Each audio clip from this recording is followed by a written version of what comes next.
कहानी की शुरुआत एक जंगल में होती है, जहाँ एक मासूम और गरीब लड़का रॉकी अपनी बांसुरी बजा रहा था। तभी वहां एक राजकुमारी जैसी दिखने वाली खूबसूरत लड़की रोमा आती है, जो रॉकी की बांसुरी की धुन सुनकर मोहित हो जाती है। रोमा रॉकी से कहती है कि वो उसके लिए और बांसुरी बजाए। रॉकी रोमा की बात मानकर अपनी बांसुरी फिर से बजाने लगता है। जैसे ही मधुर धुन दोबारा शुरू होती है, रोमा उस पर पूरी तरह से खो जाती है और मस्ती में उसके चारों ओर नाचने लगती है। कुछ देर तक नाचने के बाद रोमा पूरी तरह से मंत्रमुग्ध हो जाती है और रॉकी से कहती है कि उसकी बांसुरी की धुन से वो आज बहुत खुश हुई है और उसे इनाम देना चाहती है।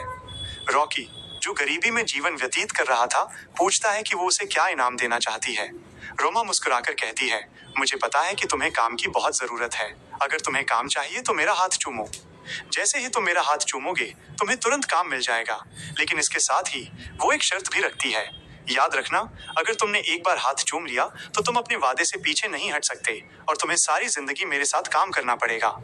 गरीब रॉकी को काम की इतनी ज्यादा जरूरत थी कि वो बिना सोचे समझे रोमा का हाथ चूम लेता है। लेकिन जैसे ही वो अपनी आंखें उठाकर देखता है तो उसकी दुनिया हिल जाती है।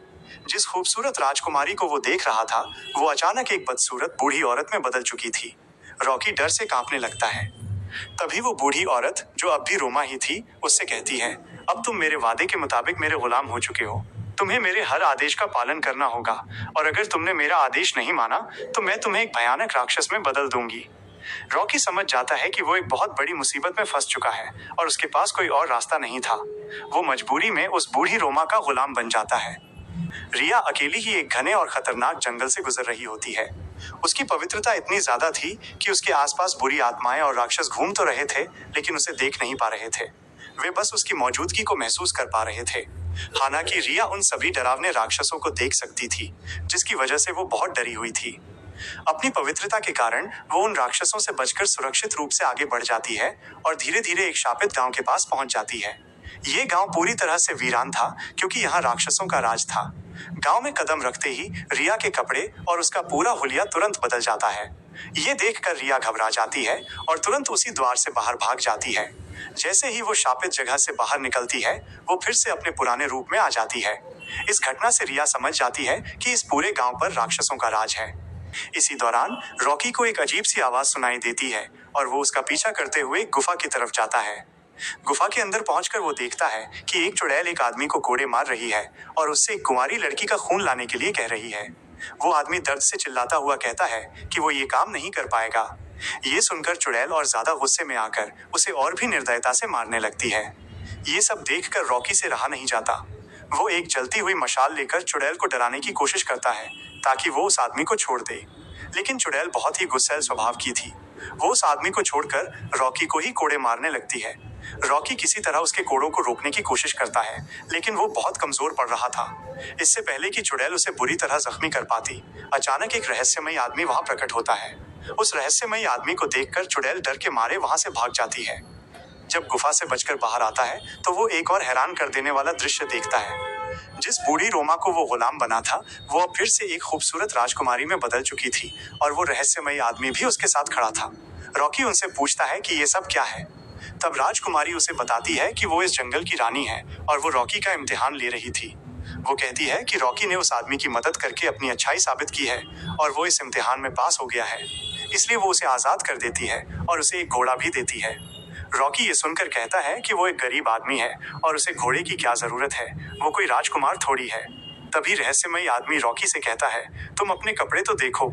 रॉकी जब अपने कपड़ों की तरफ देखता है तो हैरान रह जाता है, क्योंकि उसके कपड़े राजकुमारों की तरह शानदार हो चुके थे। रानी उसे एक जादुई तलवार भी देती है और फिर वो रहस्यमयी आदमी के साथ गायब हो जाती है। रॉकी उस घोड़े और जादुई तलवार को लेकर आगे बढ़ जाता है। रिया अपने शापित गांव से आगे बढ़ रही होती है, तभी उसे एक पेड़ के पास एक भिखारी बैठा हुआ दिखाई देता है। रिया को उस पर दया आ जाती है और वो उसे कुछ देने के लिए अपने बटुए से एक चांदी का सिक्का निकालती है, लेकिन सिक्का उसके हाथ से फिसलकर सीधे उस भिखारी के पैरों पर गिर जाता है। जैसे ही चांदी का सिक्का भिखारी के पैरों को छूता है, वो दर्द से छटपटाता हुआ राक्षस बनकर जलने लगता है। दरअसल वो राक्षस भिखारी का रूप धरकर रिया को धोखा देना चाहता था। ये देखकर रिया डर जाती है और वहां से भागकर एक खेत में जाकर सो जाती है। अगले दिन सुबह जब वो उठती है तो देखती है कि खेत के पास से एक घोड़ा गाड़ी गुजर रही है। वो जल्दी से उस घोड़ा गाड़ी के पास जाती है और देखती है कि उस पर एक औरत और उसका पति बैठे हुए हैं। वे रिया से पूछते हैं कि वो कौन है और कहाँ जाना चाहती है। रिया उन्हें बताती है कि वे उस शापित गांव की तरफ बिल्कुल न जाएं, क्योंकि वो राक्षसों के आतंक के कारण पूरी तरह से वीरान हो चुका है। ये सुनकर वो औरत कहती है कि वो अपनी बहन से मिलने जा रही है, जिसकी शादी उसी गांव में हुई है, और वो रिया की बातों पर विश्वास नहीं करती। तभी वहां रॉकी भी अपने घोड़े पर आता है और उनसे शापित गांव का रास्ता पूछता है। औरत कहती है कि उसे नहीं पता, लेकिन वहां खड़ी रिया कहती है, मुझे पता है और मैं भी वहीं जा रही हूँ। वे सभी लोग आपस में बातें ही कर रहे होते हैं कि अचानक एक राजा अपनी पालकी से बाहर आता है और उनसे पूछता है कि वे कौन हैं और क्या कर रहे हैं। रॉकी जब उसे बताता है कि वो शापित गांव जा रहा है, तो राजा रिया को बंदी बनाने का आदेश देता है। उसके सैनिक रिया को बांधकर घोड़ा गाड़ी पर लाद देते हैं। औरत भी रिया से कहती है, चलो तुम भी मेरे साथ चलो। रॉकी को कहीं और जाना था, लेकिन वह रिया की मदद के लिए उन लोगों के साथ शापित गांव जाने के लिए तैयार हो जाता है, ताकि वापस आकर वो राजा की राजधानी जा सके। रिया उस औरत से कहती है कि वो अपने पति के साथ जाए और उसे वहीं छोड़ दे, लेकिन रॉकी रिया से कहता है कि वो उसके साथ रहेगा। वह औरत और उसका पति शापित गांव पहुंच जाते हैं। जैसे ही वे राक्षसों की नगरी में प्रवेश करते हैं, उनके कपड़े और हुलिया बदल जाता है। वे डर जाते हैं, लेकिन उन्हें अभी भी आने वाले खतरे का अंदाजा नहीं होता। दूसरी तरफ रॉकी गांव के बाहर रिया को बांधी हुई रस्सी खोल देता है और वे आपस में बातें करने लगते हैं। गांव के अंदर वो औरत और उसका पति अपनी बहन के घर जाते हैं। वहां उन्हें उनकी बहन और परिवार के बाकी लोग दिखाई देते हैं, लेकिन वे कुछ बदले बदले से लग रहे होते हैं। ये देखकर औरत को अजीब लगता है। उसी समय राजा और उसके आदमियों को एक अजीब सी लड़की मोमबत्ती लेकर घर के अंदर बुलाती है। राजा अपनी लालची नजरों से उसे देखते हुए अपने सिपाहियों के साथ घर के अंदर चला जाता है, लेकिन जैसे ही वे अंदर जाते हैं, वो लड़की अचानक गायब हो जाती है और वहां पर मशाल लिए हुए भयानक राक्षस दिखाई देने लगते हैं। इससे पहले कि राजा और उसके आदमी कुछ समझ पाते, राक्षस उस घर में आग लगा देते हैं। राजा और उसके आदमी जलकर वहीं राख हो जाते हैं। दूसरी तरफ रिया और रॉकी एक दूसरे को चूम रहे होते हैं, जिससे रिया के शरीर की पवित्रता खत्म हो जाती है। गांव के अंदर राक्षस उस औरत और उसके पति को जलाने की कोशिश करते हैं, लेकिन वे चालाकी से घर से बाहर निकलकर दरवाजा बंद कर देते हैं। उसी समय राक्षसों का बूढ़ा मंत्री खूंखार जंगल में अपने राक्षस राजा के पास जाता है।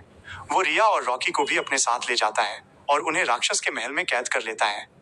भूतों गांव में जब उस औरत और उसके पति को पता चलता है कि रिया उनके सरदार की बेटी है, तो वे शर्मिंदा होकर रिया से माफी मांगने लगते हैं। रिया उन्हें माफ कर देती है और पूछती है कि इन बुरी शक्तियों को इस गांव से कैसे हटाया जाए। औरत बताती है कि अगर राक्षसों को हटाना है तो गांव के चर्च को साफ करके फिर से पूजा करनी होगी और कई सालों से दफन लाशों को ढककर उन पर क्रॉस लगाना होगा। रात को ही वे सब मिलकर पूजा करते हैं, कब्रों को ढकते हैं और उन पर क्रॉस लगा देते हैं। सुबह होने पर उन्हें एक भी राक्षस दिखाई नहीं देता और वे सोचते हैं कि राक्षसों का राज खत्म हो गया है। औरत अपनी बहन और गांव के बाकी लोगों को ढूंढने निकल पड़ती है। जब वे सब गांव से बाहर निकलते हैं, तो देखते हैं कि राजा की बग्घी में रखे संदूक से सारा सोना गायब हो चुका है। रॉकी रिया से कहता है कि यह अजीब बात है कि सारे सिक्के तो गायब हो गए हैं, लेकिन संदूक वहीं है। तभी एक राक्षस इंसान का भेष बदलकर उनके पास आता है और उस औरत और रिया से कहता है कि उन्होंने राक्षसों के खिलाफ जाकर अच्छा नहीं किया। औरत को उस पर शक होता है और वो अपनी चांदी की अंगूठी उतारकर उसके मुंह पर लगा देती है। अंगूठी के स्पर्श से वह आदमी अपने असली राक्षस रूप में आ जाता है और उन्हें धमकी देकर जाता है कि बहुत जल्द उनका राजा आएगा और सबको मारकर फिर से गांव पर राज करेगा। तभी रॉकी सीटी बजाता है और वो रहस्यमयी आदमी फिर से प्रकट हो जाता है। रॉकी उससे मदद मांगता है, क्योंकि वे इतने भयानक राक्षसों से कैसे लड़ेंगे। रहस्यमयी आदमी बताता है कि चांदी और लहसुन राक्षसों की सबसे बड़ी कमजोरी है और उन्हें इसी का इस्तेमाल करना होगा। रॉकी कहता है कि वे तो बस कुछ ही लोग हैं, लेकिन रहस्यमयी आदमी बताता है कि उसके और भी दोस्त हैं जो सीटी बजाने पर आ जाएंगे और उनकी मदद करेंगे।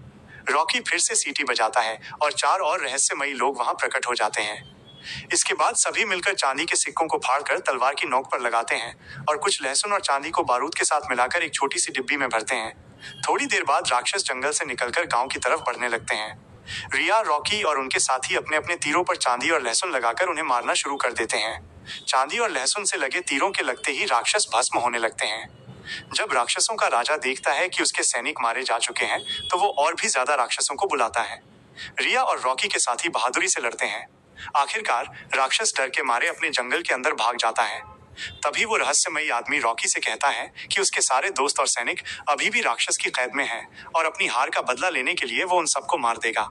ये सुनकर वे सब तुरंत वहां जाकर उन राक्षसों को मारना शुरू कर देते हैं ताकि अपने दोस्तों को बचा सकें।